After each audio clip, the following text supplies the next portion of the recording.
অত্যাচারী নেতা, যেই নেতা তার ক্ষমতা বলে মানুষদেরকে অত্যাচার করে, আল্লাহ তাআলা ওই সব নেতাদের বিরুদ্ধে লেগেছেন। আল্লাহ তাআলা ওই সব নেতাদেরকে ঘৃণা করেন। রাওয়াহুল নাসাই, নাসাই শরীফের হাদিস।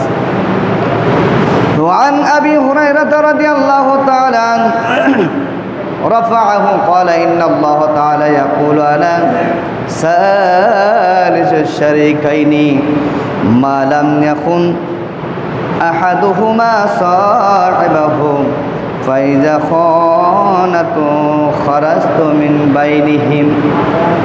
আল্লাহর হাবিব বলতেছেন, আল্লাহর হাবিব ইরশাদ করতেছেন, কোন ব্যক্তি দুইজন মিলে একটা ব্যবসা প্রতিষ্ঠান করে, দুইজনে মিলে যদি একসাথে একত্রিত হয়ে ব্যবসা করে, তাহলে আল্লাহ তাআলা বলতেছেন যদি সৎ নিয়তে ব্যবসা করে, ওই দুইজনের মাঝখানে আমি আল্লাহ আছি। সুবহানাল্লাহ।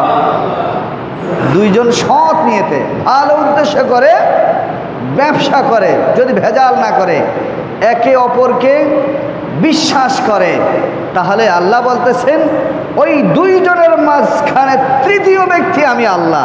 সুবহানাল্লাহ বলেন না। এরপর আল্লাহ বলতেছেন মা লাম ইয়াকুন আহাদুহুমা সাহিবাহু ফাইযা খানাহু খারাজতু মিন বাইনিহিম। যখন একজনে খেয়ানত করে, একজনে খেয়ানত করে, খেয়ানত মানে আপনি দোকানে বসছেন, আপনার পার্টনার বাড়িতে গেছে, আপনি কিছু টাকা এখান থেকে সরিয়ে ফেলেছেন, কিছু মাল সরিয়ে ফেলেছেন।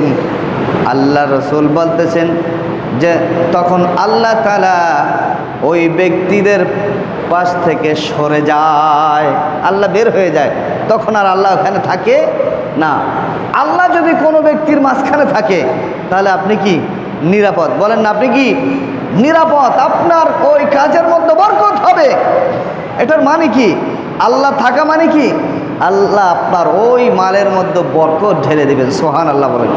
আর যদি আপনি খেয়ানত করেন, আপনি চুরি করেন, আপনার পার্টনারকে না জানিয়ে টাকা পয়সা সরিয়ে ফেলেন, আল্লাহ ওইখান থেকে বের হয়ে যায়, অর্থাৎ রহমত বের হয়ে যায়, তখন গ্যাঞ্জাম শুরু হয়ে যায়।